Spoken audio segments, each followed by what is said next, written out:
on va poursuivre tout de suite avec le deuxième tour de table consacré à l'entrepreneuriat féminin entre accélération de croissance et accès au financement. C'est valable au niveau national d'ailleurs comme au niveau international à travers les contributions donc des expertises et des compétences féminines. Ces dernières vont se retrouver parfois confrontées à certaines barrières liées notamment à l'accès au financement, mais ça ne les empêche pas de générer de nouvelles opportunités ou de les saisir notamment pour contribuer à la transformation du tissu économique et en vue de cela pour le rendre plus éthique et plus responsable. Pour nous accompagner tout au long de cette deuxième table ronde, j'appelle à mes côtés, sous vos applaudissements encore une fois, mesdames et messieurs, Abir Krol-Ghardan, expert dans le secteur bancaire et l'investissement sur les marchés internationaux, Sarah Jaidi, qui est cofondatrice de Kiwi Collect, Maître Esmam Senda, présidente de l'Ordre des notaires de Casablanca, Nadia Hmeiti, directrice marketing et communication de Polyclean, Charlotte Wider, general manager de Launchix, elle nous dira ce que c'est exactement, et Nisrine Ouazani Shadi, qui est à la direction de l'entrepreneuriat et du venturing chez UM6P. Bienvenue. Normalement, le compte est bon, il y a 6 sièges. Moi, je vais rester debout. Et je vais commencer tout de suite avec Sarah Jaidi pour continuer dans la continuité, si j'ose dire, de ce qu'on vient de voir et de ce qu'on vient d'évoquer à l'instant. Un constat peut-être, on a vu l'état des lieux dans certaines sociétés, dans l'univers impitoyable des startups, où est-ce qu'on en est? Est-ce que la parité est plus visible? Bonsoir à tous, bonsoir Wadir et merci pour cette invitation d'ailleurs. Donc je me présente, Sarah Jaidi, je suis cofondatrice de Kiwi Collect. Donc c'est la première plateforme marocaine de crowdfunding, donc Temouil Taouni ou financement collaboratif. L'idée étant très simple, c'est de permettre à des Marocains et des Marocaines de financer des projets grâce à la foule, en passant totalement sur toute intermédiation et en faisant confiance justement à ceux qui vont consommer ou voir ou regarder ou apprendre les produits que ces porteurs de projets prometteurs vont venir proposer. Donc ça, c'est pour ma part, voilà ce que c'est. Donc je nage globalement dans le monde des startups au Maroc depuis maintenant un peu plus de 3 ans. C'est vrai que c'est un monde assez compliqué, mais en même temps qui est en pleine ébullition. Et donc on observe des choses et leur contraire arriver depuis quelques années. Donc c'est assez incroyable ce qui se passe en ce moment. Sur ce sujet en particulier qu'on est en train d'évoquer aujourd'hui, et que je rejoins beaucoup de choses qui ont été dites tout à l'heure, sur le focus vraiment startup Maroc, on a 2 choses pour moi. On a le fait que les startups marocaines pâtissent en fait de la même chose globalement que les secteurs traditionnels sur la représentativité féminine. C'est pas spécifique au Maroc, donc c'est un constat qu'on a parce que les fondateurs de start-up ne sont pas des personnes qui arrivent d'autres planètes, donc c'est la même société. Et donc il y a cette sous-représentativité-là. Mais en plus, ce qu'on remarque, et je regardais les chiffres de Africa de Big Deal, sur le volet levée de fonds, qui montre justement qu'une start-up est suffisamment mature pour venir lever des fonds. Au Maroc, en 2024, il y a eu une vingtaine de levées de fonds. Sur cette vingtaine-là, 16 ont des fondateurs masculins et le reste, ce sont des cofondateurs mixtes. Et il y en a peut-être 1 ou 2, je ne me souviens plus exactement, où le CEO est une femme. Donc il y a un vrai sujet aujourd'hui de leadership et de confiance dans les femmes au niveau des startups. C'est-à-dire qu'elles sont sous-représentées et même quand elles y arrivent, il y a un manque. Il y aura plusieurs explications certainement, mais il y a un manque de confiance de la part des investisseurs pour les aider à aller plus loin et se retrouver du coup capitaine du navire que deviendra leur start-up. Voilà un petit peu pour le constat. Il y a une similarité effectivement donc, entre l'univers des startups et celui des entreprises. Qu'est-ce qu'il en est, Nisrine Ouazani Shadi, du Maroc par rapport au reste du continent ? Oui, alors je suis d'accord avec le constat développé par la fondatrice. Effectivement, on est C'est-à-dire qu'on a un écosystème qui est confronté aux mêmes enjeux, malgré, peu importe le genre. En fait, les entrepreneurs, hommes comme femmes, pâtissent des mêmes enjeux. Et je dirais, peut-être, vous me permettez de peindre un tableau un peu plus positif. Je dirais, dans mon travail, je parle avec l'écosystème marocain d'entrepreneuriat jour et nuit. On développe des écosystèmes pour le start-up à partir de l'UM6P, en collaboration avec les acteurs, les ministères, Tiamwilcom, les banques, etc. Et je peux vous dire qu'il y a même une légère discrimination positive dans ce sens-là, où tous les acteurs de l'écosystème, à mon sens, en tout cas ceux avec qui on s'engage, sont particulièrement sensibilisés et attentifs à la question de l'entrepreneuriat féminin et développent des produits et un écosystème de soutien personnalisé pour les femmes fondatrices, pour justement les porter dans leur aventure, mettre à disposition les programmes de soft skills nécessaires, mettre à disposition la flexibilité du travail aussi nécessaire. On l'a vu dans le panel précédent, quand on parle d'entrepreneuriat, c'est une question indissociable de la qualité du travail, qu'elle soit auto-donnée ou qu'elle nous soit donnée d'un autre employeur. Donc c'est très important d'envisager des aspects de flexibilité.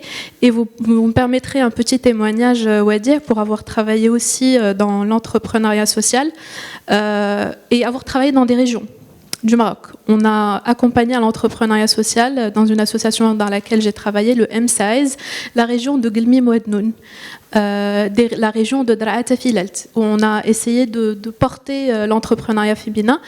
Quand on faisait face à des familles qui interdisaient aux femmes d'aller aux ateliers de formation, on embarquait toute la famille. On se retrouvait avec des bootcamps où on se retrouvait avec les parents, les frères, le père, la mère, et on embarquait toute la famille dans l'atelier de formation. Donc tout ça pour dire qu'effectivement, il y a des petites contraintes, mais on peut les lever avec les bons petits mécanismes et tricks. Pour rester sur l'accès au financement, Abiel Krol-Rardan, quels sont les principaux défis qu'on rencontre ici au Maroc, de la part notamment des entrepreneurs marocaines, pour accéder au financement, et en quoi est-ce que ça se distingue des autres marchés internationaux que vous connaissez particulièrement bien ? Merci Wadir. Bonsoir, bonjour à tout le monde. Alors, moi, je viens du monde des banques d'investissement, plutôt à l'étranger. Donc, j'ai fait BNP Paribas, State Street à Boston. Et c'est vrai, Wadir, excusez-moi, vous m'entendez mieux maintenant, je suppose. Oui, c'est vrai, en fait, on ressent une différence.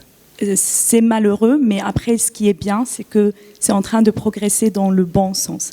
À mon sens, à un rythme, mais je pense que ça va évoluer de plus en plus. Donc, en fait, ce qu'il faut garder en tête, moi, si je mets vraiment ma casquette de banquière d'investissement, je sais que l'accès à l'investissement, c'est l'étape la plus importante pour un entrepreneur ou pour une entreprise. Il y a quelques années, j'ai participé au Med Days avec M. Brahim Fassi Fihri et on parlait de l'entrepreneuriat et du leadership féminin en Afrique. Et j'ai été choquée des statistiques. Donc Sarah, elle a mentionné des statistiques qui sont très intéressantes, mais ça restait vraiment dans ce sens-là. C'est que 3/4, mais vraiment 3/4 de femmes, pas seulement au Maroc, mais sur tout le continent en Afrique, la plus grande difficulté qu'elles ont rencontrée pendant leur aventure d'entrepreneuriat, c'était l'accès au financement. Donc elles ont des idées géniales, elles ont une capacité d'exécution qui est magnifique, elles ont la vision, elles ont tout, elles ont les moyens, elles ont les équipes, mais elles n'ont pas l'argent. Donc, et sans l'argent, on ne va pas se mentir, on ne peut pas aller plus loin. Et donc ça rejoint un petit peu ce que Sarah disait, c'est que c'est la première fois que j'entendais ça, et ça ne me choque plus à ce stade-là, c'est que sur 20 levées de fonds, 16 sont masculines. Et donc ça représente vraiment bien ce 3/4 de levées de fonds qui sont masculines. Maintenant, ce qui me choque encore plus, c'est qu'au Maroc, sur un pays qui pour moi, alors moi je viens vraiment de l'international, je suis d'origine marocaine, mais je mets un pied dans le Maroc maintenant, et ça me choque en fait qu'on n'a que 20 levées de fonds. C'est sur cette année-ci, c'est ça ? C'est sur l'année 2024. Donc en fait, c'est très choquant quand on voit que par exemple aux États-Unis, on est sur des plusieurs centaines, des milliers de levées de fonds. Plusieurs sont des femmes. Donc ça reste quand même un chiffre qui fait un petit peu peur. Et donc, moi qui viens avec un œil externe au Maroc, donc quand je fais une analyse de qu'est-ce qui fait qu'on en arrive là, donc comme on a dit, vous disiez quels obstacles ramènent les femmes en fait à rencontrer ces difficultés, en fait, pour moi, il y a une inconscience biaisée. Il faut qu'on l'accepte. Donc, chez nous, ici au Maroc, on a une culture, on en a parlé, sur les panélistes avant moi, on en parlait. C'est, par exemple, que la femme, si elle a son mari et des membres masculins de sa famille qui peuvent supporter ses besoins, elle n'a pas besoin de travailler. Je pense que dans le financement et dans l'entrepreneuriat, ça s'applique aussi. C'est malheureux, mais on ne va pas se mentir. Je pense que le but aujourd'hui de cette discussion-là, c'est qu'on parte tous à la maison avec des informations, avec des idées, avec comment on peut améliorer les choses. On est tous marocains, principalement ici dans cette salle. Donc je pense que l'objectif de vraiment tout cet événement-là et de vraiment toutes les personnes qui assistent aujourd'hui, c'est vraiment comment on peut ramener les choses un peu avant. Et donc, on va envisager les solutions dans un instant. D'ailleurs, on va commencer là maintenant et on revient ensuite après avoir vu effectivement les obstacles. Nadia Hmeiti, est-ce que le salut pourrait venir du financement vert? Je peux juste terminer ça très rapidement. Donc en fait, il y a cette inconscience biaisée qu'une femme, quand elle vient, elle apporte un projet. En fait, on ne va pas lui faire confiance de la même manière qu'on va faire confiance à un homme. Il y a une autre chose, c'est qu'il y a une structure bancaire et financière très rigide au Maroc. Donc, souvent, c'est adressé à certaines personnes. Il faudrait avoir beaucoup de garanties et donc, ça pénalise les entrepreneurs, surtout les femmes et celles qui commencent tout petit. Et puis, un manque de réseau et de mentorat, donc on en a parlé avant. Donc, moi, c'est les 3 plus grands obstacles que je vois dans ce... Merci Abir. Nadia Hmeiti, le financement vert, ça peut être une option, une solution alternative par rapport à ces obstacles auxquels on est confronté quand on est femme entrepreneur, notamment dans l'univers des startups. Oui, en effet, Wadia. Tout d'abord, bonjour.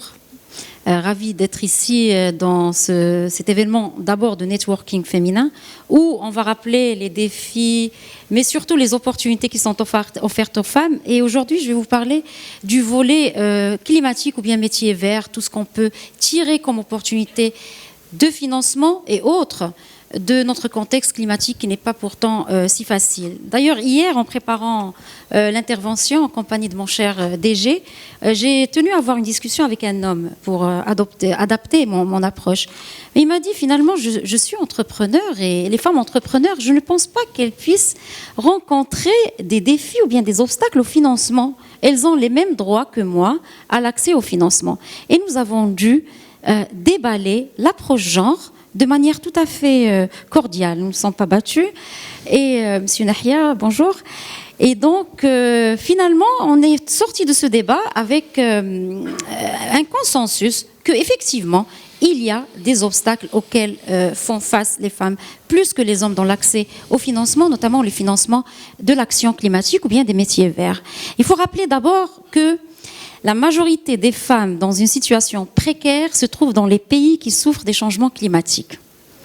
Donc, elles ont besoin que la finance climat s'oriente vers ces pays-là, et ce n'est pas encore le cas. Si vous suivez un petit peu les COP, même le Loss and Damage, le fonds des pertes et dommages, n'a pas encore de mécanisme de déboursement. Et selon l'Observatoire marocain de la très petite et moyenne entreprise, et je ne veux pas aller sur le terrain de mon ami, mais seuls 14,6% des entreprises avec des leaders féminins ont accès au crédit, ce qui représente uniquement 11,3%, et ça selon des chiffres de décembre 2024.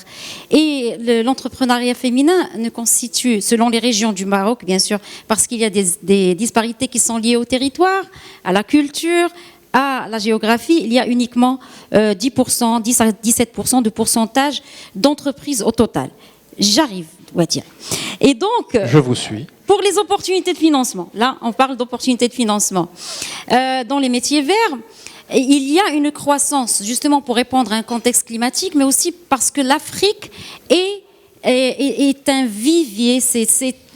Toute la planète se dirige vers l'Afrique pour ses ressources en soleil. Donc l'énergie, les énergies renouvelables. En terre, nous avons encore des terres qui sont vides, nous avons encore du foncier qui est disponible, où on peut installer des méga giga projets pour produire de l'énergie renouvelable. Mais aussi, on a aussi de l'humain, on a un capital humain. Donc nous avons des opportunités, nous avons des financements qui prennent forme de crédits ou bien de subventions qui sont orientés vers ces pays, avec des proportions qui ne sont pas très importantes aux femmes. Quels sont les obstacles? Les obstacles, c'est le montage de projet en lui-même. Il faut un renforcement de capacité qui est plus important pour des femmes qui n'ont peut-être pas eu accès à l'éducation, qui vivent dans le rural et qui sont peut-être analphabètes. Et il faudrait aussi un accompagnement, non pas... oui, j'aime le mentorat, mais un accompagnement terrain, parce qu'elles ont peut-être besoin de leur montrer où cliquer. Nous avons un programme au Maroc qui est Génération Green, qui est financé par la Banque mondiale. L'un de ses plus grands principes, c'est de retenir les ressources jeunes au rural pour qu'ils ne quittent pas la campagne. Eh bien, il faut renforcer leurs capacités, mais il faut surtout les accompagner sur toute la phase de montage, de déclinaison de leurs projets. Et un autre défi, c'est que lorsqu'on a accès à un crédit ou bien un financement, on nous dit, vous aurez 30%, mais pour financer l'étude, pas pour l'équipement. Ce qui n'est pas, it's not fair, c'est pas juste. Parce que si je veux avoir accès à une technologie qui puisse répondre à des besoins de l'économie circulaire ou bien de la transition écologique au Maroc, c'est d'abord de la technologie, c'est d'abord des équipements. Et encore moins aux femmes parce qu'on ne croit pas forcément dans leur capacité technique, malgré leur parcours. Et d'ailleurs, je pense que les chiffres disent qu'il y a plus de femmes ingénieures au Maroc que d'hommes lors de la diplomation. On va continuer à explorer l'univers. On va revenir vers vous. D'accord, on va faire plusieurs tours de table. L'univers justement de la finance verte. Et je me tourne vers vous, Charlotte Wider. Vous dirigez Launchix et vous intervenez dans le secteur agricole. Vous accompagnez plusieurs porteurs de projets en termes notamment de montage financier. En quoi est-ce que cet univers de la durabilité, de l'économie verte peut être une opportunité à saisir, notamment pour les femmes sur le plan, pourquoi pas, de l'innovation? Merci pour l'organisation de cet événement. Alors juste pour rappel, Launchix, nous on est là aujourd'hui parce que on accompagne des projets au Maroc et en Afrique à fort impact durable, c'est-à-dire c'est des projets qui résolvent déjà des most pressing challenges in Morocco ou Africa, par exemple l'accès à l'eau, à l'énergie, l'agriculture, la food security. Et juste pour revenir sur ce concept d'entrepreneuriat, je vais juste répondre à la question après. En fait, toutes les personnes présentes aujourd'hui dans la salle, et je vous souhaite à tous un Ramadan Moubarak, on est tous entrepreneurs déjà de notre propre vie. On a pas mal de décisions à faire, des investissements, etc. Donc hommes et femmes, on est tous entrepreneurs au départ. Côté Launchix, pour la petite histoire, on rigolait tout à l'heure parce qu'on parlait de diversité. Nous, dans l'équipe, on a hommes-femmes, il n'y a pas de challenge de diversité. Les projets qu'on accompagne, il y a aussi beaucoup de DG, en fait, de femmes DG qui sont juste la bonne personne, compétente au bon endroit et qui avance. Donc je pense que ce n'est pas du tout un challenge. Quand il y a des personnes compétentes, elles trouvent leur voie. Donc par rapport à Launchix, donc nous on est un cabinet de conseil.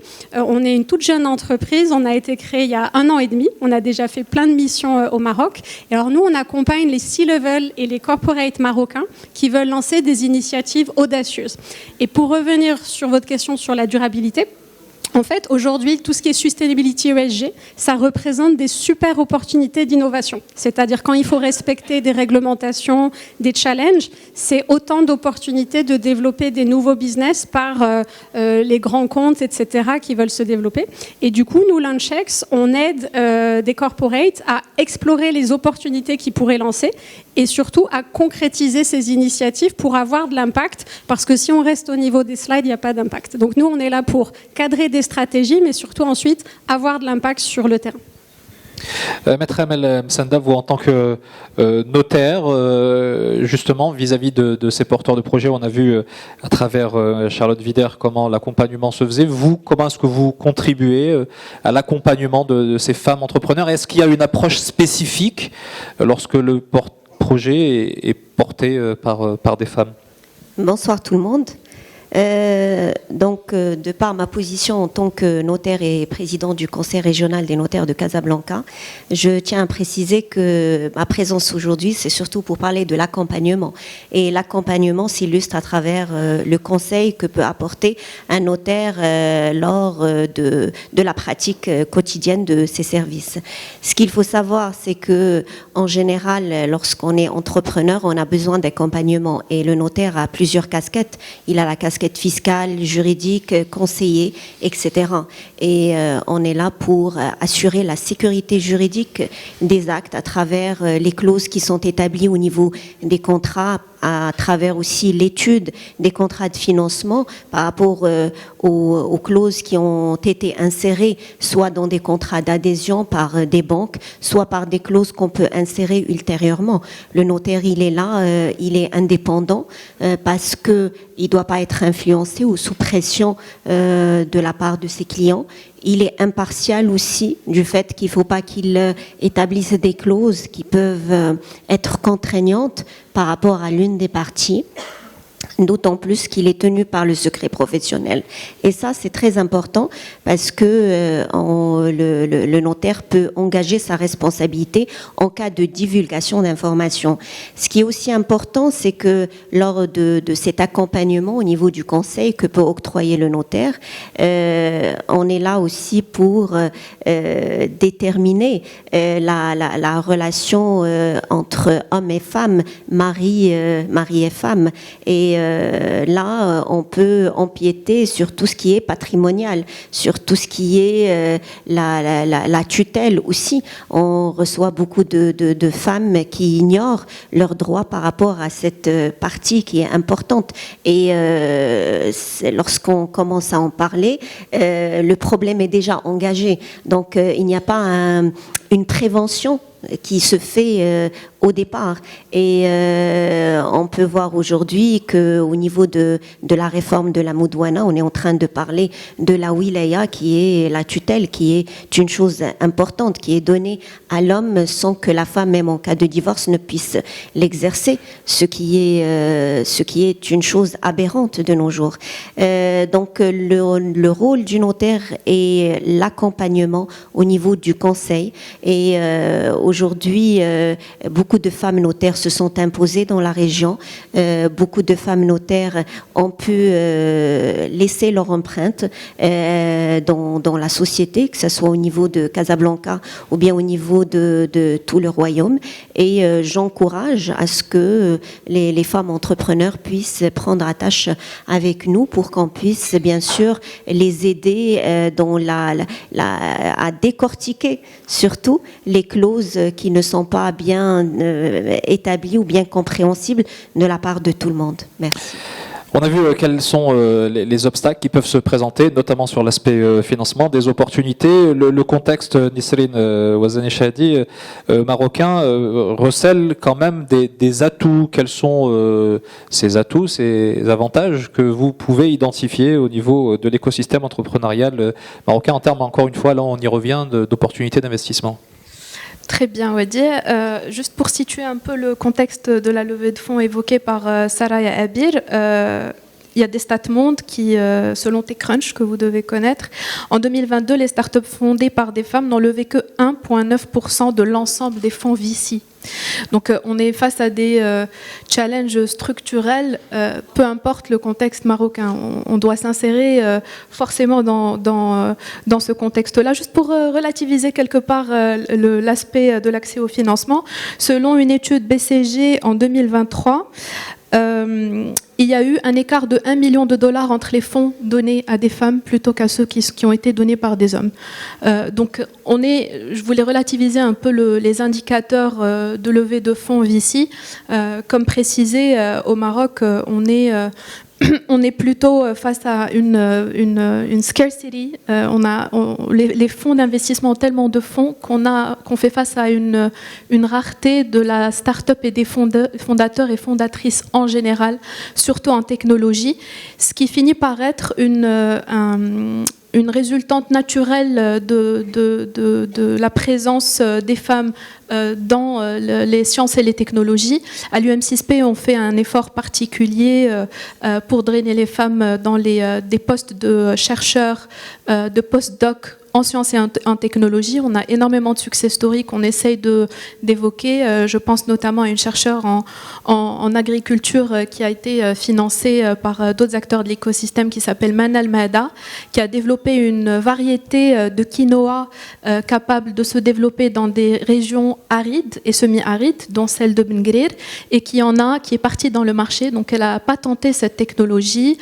Aujourd'hui, elle vend dans les centres commerciaux et ça s'appelle Amendi Food. Vous pouvez aussi acheter votre variété de quinoa 100% marocaine à partir de son site web.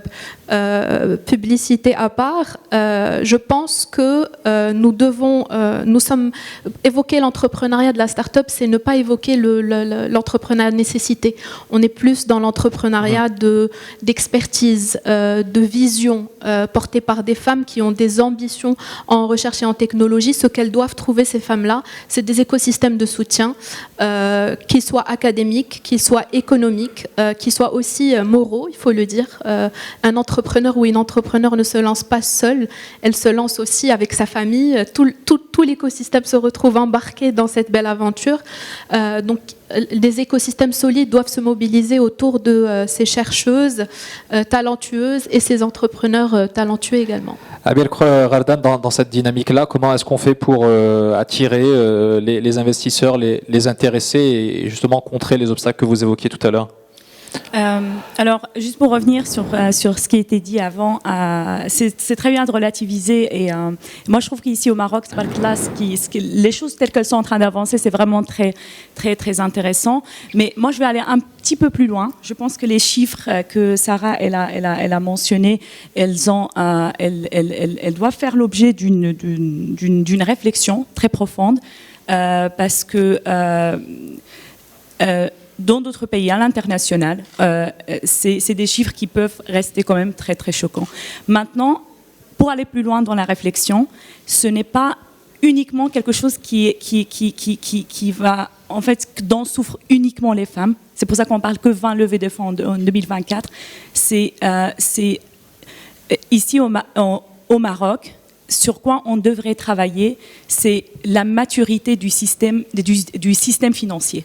Et donc ça concerne tout le monde, parce que 20 levées de fonds, ça reste quand même très, très faible. Donc moi, je dirigeais jusqu'à peu sur les dernières années un groupe d'investissement. On faisait des levées de fonds internes, aussi externes, en accompagnant des entrepreneurs ou des entreprises qui voulaient lever des fonds. Et parmi les conseils qu'on donnait à ces personnes, notamment aux femmes, parce que voilà, c'est une difficulté qui est vraiment rencontrée partout dans le monde. Donc c'est pas vraiment comme c'était dit avant, c'est pas vraiment quelque chose qui est spécifique au Maroc. Mais que nous, quand on accompagnait ces entrepreneurs, en fait, on essayait de leur préparer un mindset. Parce que quand on a un investisseur en face, c'est très... en fait, dans un schéma de levée de fonds, on a un entrepreneur qui a une vision, qui a une motivation, qui a envie de changer le monde et qui a vraiment envie de faire de très très belles choses. Et de l'autre côté, on a un investisseur qui va mettre son argent et qui voit des chiffres, mais il va plus loin que le chiffre. Donc souvent, on voyait que la levée de fonds, elle n'avait pas lieu parce qu'il n'y avait pas cette bonne communication entre l'investisseur et l'entrepreneur. L'entrepreneur ne se mettait pas toujours du côté de l'investisseur pour comprendre qu'est-ce que l'investisseur veut entendre. Déjà, il faut savoir une chose. Donc ça, c'est vraiment des conseils que je donne pour qu'on attire des investissements, mais que ça soit pour des femmes ou aussi pour des hommes. C'est que d'abord, il faut savoir qu'un investisseur, que ce soit un angel investor ou une société d'investissement, reçoivent des pitch decks, peut-être des vingtaines, trentaines par jour. Donc il faut se démarquer. Il faut faire quelque chose d'original. Parce que honnêtement, moi, en parlant du côté investisseur, quand je recevais énormément de packs par jour, on est fatigué, on est débordé, quoi. On est fatigué, quelque chose en fait qui m'a marqué récemment, c'était des pitches qui étaient faits d'une façon originale. Par exemple, au lieu de nous envoyer un PowerPoint, on nous envoyait une vidéo qui racontait une histoire. Et donc du coup, il faut toujours partir d'un problème. Moi, j'en ai vu un qui m'a vraiment marqué. J'aimerais vraiment en parler ici parce que c'est un très très bon exemple. Je sais qu'on est en quelques mots, tenu par le temps, mais voilà, ça va résumer pas mal de choses. C'était un deck sous forme d'une vidéo. Un monsieur, en fait, il était en train de résoudre un problème dont on souffre tous quand on appelle un service après-vente. Et on doit attendre des heures pour avoir quelqu'un au bout de la ligne. Et parfois, on n'a pas le bon service, les attentes ne sont pas là, etc. Et donc, ce qu'il a fait, c'est qu'il est parti d'une problématique dont beaucoup de personnes souffrent. Et au lieu de lever les fonds, en fait, il a expliqué comment lui, il peut résoudre ce problème. Et il a fait sous forme d'une vidéo. Et il a eu, je pense, 6 millions de dollars. Je pense que ça a été... L'approche solution. Est-ce que la solution, justement, Sarah Jaïdi, pourrait venir du crowdfunding ? Vous allez prêcher pour votre paroisse. Je ne vais pas répondre non.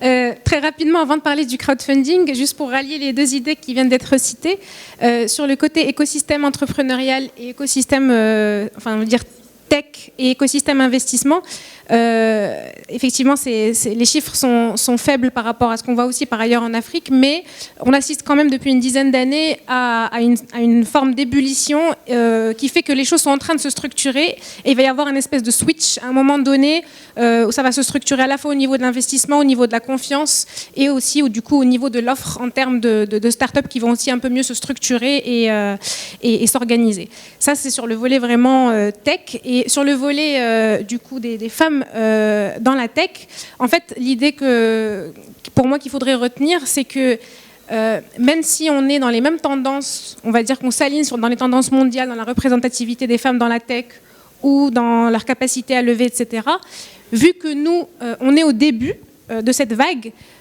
ce serait pas mal que ça ne nous prenne pas 92 ans, en fait. L'idée, c'est que nous, il faudrait qu'on profite de cette vague qui est en train de monter petit à petit, comme un tsunami sur ce monde de la tech qui est encouragé à tous les niveaux au Maroc, pour intégrer ce sujet de la femme by design depuis le début, pour ne pas avoir justement à subir les conséquences qu'on voit aujourd'hui au niveau du monde corporate qui est du coup de fait un peu lourd. Voilà un peu pour cette idée-là. Est-ce que ça veut dire, si je résume un peu vos propos et j'adresse ma question à Charlotte Wider, qu'il faut à la fois faire preuve d'innovation, certes, mais aussi d'audace sur ce créneau-là et encore plus quand on est une femme? Oui, alors après l'audace, en fait, c'est pour tous les entrepreneurs. Nous, j'en reviens, on s'adresse à des C-level et des corporates. Aujourd'hui, on voit bien, moi je connais le Maroc, ça fait 25 ans que je l'ai vu évoluer. Pour l'anecdote, quand on regardait les job offers il y a 25 ans, c'était, pour les femmes en tout cas, il y avait des postes d'assistantes ou tout ce qui était outsourcing téléphonie. Si vous regardez LinkedIn, les job offers au Maroc aujourd'hui, ça révèle la maturité du pays. C'est-à-dire, il y a vous trouvez des job offers dans l'innovation, l'énergie renouvelable, c'est en plein boom. Ça veut dire qu'il y a eu des décideurs qui ont eu l'audace il y a quelques années de dire voilà, en fait, le Maroc, faut qu'on se positionne différemment, etc. Tous les discours de Riyad Mahrez où il explique voilà le shift du Maroc d'avant et d'aujourd'hui. Et donc, effectivement, il faut de l'audace. Et après, nous, notre concept à Launchx, c'est pas juste de l'audace, on fait n'importe quoi, on saute sans parachute. On a l'audace, mais nous, ce qu'on essaie d'apporter, c'est de le dérisquer. On a une partie de l'équipe Launchx dans la salle aujourd'hui. Donc, en fait, on accompagne des équipes diverses. On constitue des équipes très diversifiées avec des hommes, des femmes avec des backgrounds très différents, des technologistes, des business stratégistes, des agronomes, par exemple, si c'est dans l'agriculture. Et ils viennent en complément du client qui a une vision audacieuse, mais qui n'a pas envie de dépenser sans avoir de résultats, qui a des délais très courts. Et donc, c'est possible de dérisquer. Et la meilleure approche, en fait, c'est d'aller sur le terrain. C'est-à-dire, pour dérisquer, il faut vous confronter au marché, aux réalités. Est-ce qu'il y a des paying customers, des gens qui sont prêts à payer la fameuse offre et proposition de valeur que vous proposez?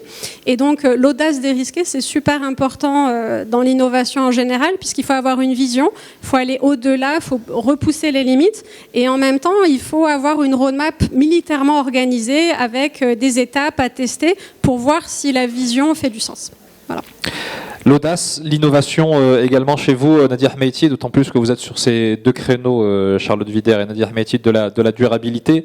Comment est-ce qu'on peut s'inscrire dans cette dynamique-là en innovant et en innovant au féminin ?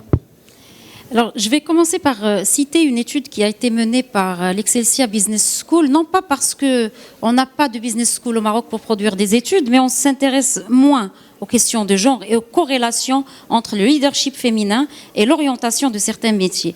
Donc cette étude dit que plus on met de femmes dans les conseils d'administration, plus ces entreprises démontrent d'une approche et une démarche favorable à la protection de l'environnement, et plus on a des impacts qui sont mesurables. Et par rapport au monde académique, encore une fois, aller chercher les ressources. Ce monsieur, là, mon DG, il est parti me chercher de l'université. De professeur universitaire, il m'a converti à la gestion et valorisation de déchets, parce qu'il m'a dit, peut-être qu'il est temps, madame, de vivre de votre passion.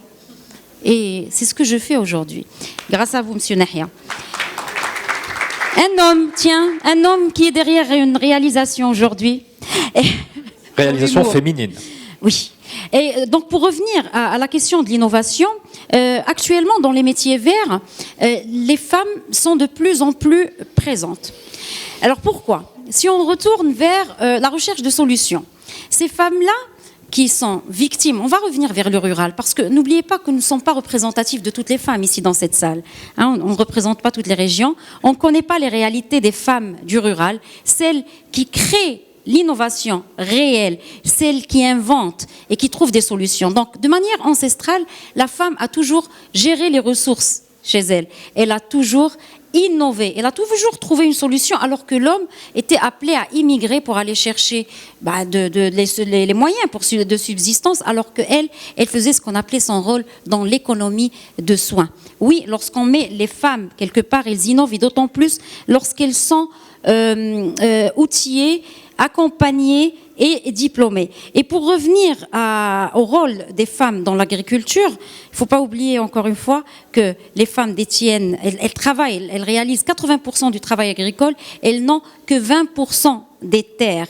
Et ça, c'est la plus grande injustice, parce qu'après, on découle toutes les injustices qui sont liées à l'accès aux ressources financières, à l'accès aux ressources de manière globale, pour ne pas rentrer dans le détail. Alors vous allez me dire, Wadi, en quoi est-ce que ça a une relation avec l'innovation ? Eh bien, ces femmes qui font face aux défis climatiques et qui font face aux défis culturels, géographiques et des défis fiscaux, n'oublions pas que la fiscalité n'est pas encore genrée exactement. La BSG, ou bien la budgétisation sensible au genre, n'est pas encore déclinée au niveau de toutes les rubriques de nos lois de finances. Et faites l'exercice pour la prochaine loi de finances, vous allez voir qu'on ne pense pas souvent aux femmes. D'ailleurs, je me rappelle, dans une loi de finances d'un gouvernement précédent, on avait trouvé le mot femme qui était souvent lié aux enfants, aux personnes en situation de handicap, mais rarement lié à une budgétisation claire. Et ne vous inquiétez pas, je ne vais pas trop tirer sur ça. Moi, je suis très serein. D'Afrique, un chiffre relatif à l'Afrique,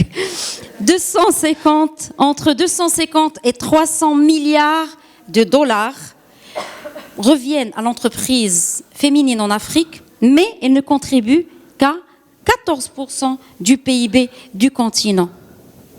Innovation ou pas, l'injustice est toujours là et on demande réparation. Innovation, audace. Maître Msenda, une autre valeur qui peut permettre de boucler la boucle, c'est celle de l'éthique. À vos yeux, quelle place est-ce qu'elle doit occuper dans ces différentes démarches entrepreneuriales féminines ? Vous savez, comme je disais tout à l'heure, l'éthique, c'est vrai qu'elle joue un rôle important. Aujourd'hui, surtout quand on a devant nous des scandales financiers, des pratiques commerciales douteuses, etc. Et l'éthique, normalement, doit être la règle, la base de toute opération, de toute... c'est la déontologie, au fait. Parce que de nos jours... on s'éloigne un peu des valeurs. Et les valeurs sont très importantes, que ce soit dans le domaine commercial, entrepreneuriat, etc. Comme je disais, le rôle et l'importance de chacun d'entre nous, c'est d'être dans l'indépendance, l'impartialité, et d'essayer d'être en train de sauvegarder la sécurité juridique de tout ce qui se passe au niveau national. Nous, en tant que notaires, nous vivons aujourd'hui des problèmes par rapport au blanchiment d'argent. C'est la question qui revient tout le temps de nos jours. On vit aussi des problèmes par rapport à la responsabilité qu'engendrent les actes notariés, etc. Et l'éthique fait défaut parce que aujourd'hui, quand on voit, par exemple, le corps notarial, on est aujourd'hui dans à peu près dans les 45%. La femme représente 45% au niveau du royaume et même au niveau de la région de Casablanca. Et ça, c'est une innovation importante parce que on ne pouvait pas réaliser ça auparavant. Historiquement, le domaine était servi par la gente masculine. On a vu des femmes s'introduire dans le domaine dans les années 90. Au niveau de Casablanca, les premières femmes qui ont prêté serment, c'était dans les années 90, et ça c'est tout à fait récent. Et on espère que la femme puisse s'imposer davantage. Mais j'aime bien être positive et j'aime bien voir le verre à moitié plein parce que il n'y a pas que des choses négatives. Si aujourd'hui on en est là, c'est que on a fait beaucoup de travail et un travail qui a été fait aussi grâce aux hommes. Donc je pense que main dans la main, on peut réaliser des choses et on peut aller vers une société plus équitable avec plus d'éthique, plus de respect des valeurs déontologiques. Maître Amel Msanda, Abir Krol, Ghardan, Saara Jaidi, Nadia Hmeiti, Charlotte Vider et Nesrine Ouazani Shahdi. Merci beaucoup, mesdames.